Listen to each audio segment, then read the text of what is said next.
was regarding birthday parties. Look, to be honest with you, I need to give an introduction to the answer. Islam is a religion I have chosen, you have chosen. Have you chosen it? We've chosen it. Is it from you or from Allah? Are you happy that it's from Allah? So if the dunya tells you something and Allah tells you something else, does it make, or which one is more important, the first or the second? What Allah has said. So even if the whole world is doing something and we are taught that this is not supposed to be done in the deen, we should not be feeling it hard in our hearts to say, Allah, if I die today, I know that I chose to be a Muslim and I chose to worship you and I know it's your rules. You know, it's so difficult today to talk because you talk into a secular world and sometimes they will pick on a small point of yours and they will make it a big issue for nothing, but not realizing that we do believe you are free to choose whether you're a Muslim or not. But the fact that you chose you're a Muslim, you are not free to change Islam. That's what we're saying. You cannot come and say, no, you know what, Islam needs to be modified. Well then tell yourself you're a modified Muslim. Someone says, are you a Muslim? Say, no, I'm a modified Muslim, you know. So people know. But if you want to call yourself a Muslim, you've surrendered. So you need to know there are certain things that people might say and you might think, oh, this guy is backward, man. How could he say that, you know? But it's because it's not from me or my pocket. My children would like to also go to birthday parties and celebrate and so on. I sit them down and I explain to them what the candles are all about. Do you know what the candles on a birthday party are all about? In ancient Europe, when the winters were so bad that people used to go into literal hibernation to keep themselves warm in whatever way they had. And when they would come out, they would count the dead. Did you know that? They would count the dead.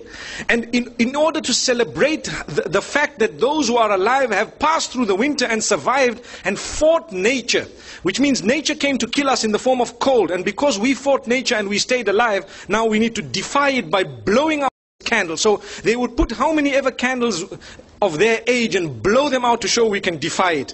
It's something that we believe is rooted in the medieval Europe. And it comes with its own satanic origins and so on. But people today say, what's wrong? What's wrong? I'm blowing the candles. But you don't realize it's like an act of worship of the pagans. And we're saying, you know, and people have made it a culture and a tradition. The same applies to so many other things. You know, like Valentine's and so on. People start saying, but what's wrong? How come these people, you know, you're not allowed to show your love? Well, to be honest, we are being fooled by believing that, you know what, you need to celebrate the fact that you're 1 year older by throwing a big party, everyone must come, but you don't know that now you're closer to your grave, for example. Or there are more responsibilities on your shoulder. I'm not saying that when your age turns, that you must not make dua to Allah, Ya Allah grant me a good age and so on. But firstly, we have a Hijri calendar. Secondly, these teachings are foreign to Islam. They are actually incorrect, invalid. But they come from Allah, not from me, not from you. If I had it my way and you had it your way, we would be throwing parties because our kids put pressure on us, so do mine. But we have to speak to them, address them, try and explain to them and, you know, get to the origins of it. The sad reality is people take part wholesale. So they'll tell you, but they did it. But these people did it. That's the peer pressure. Sadly, we're living in an age, al-qabidu ala dinihi kal-qabidi ala jamr. A person who wants to hold fast to the deen is someone similar to he who is holding fast to, you know, a red hot coal, for example.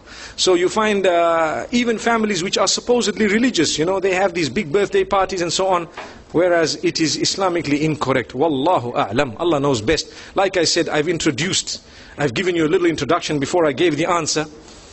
There are more important things we could do, you know, than that. And we could have, you know, we could throw a party on a different occasion altogether in order to celebrate other things than to do it the pagan way. You know, I would prefer a graduation party than to have a birthday party any day. May Allah subhanahu wa ta'ala bless our children. May He bless us all. It was wonderful being here.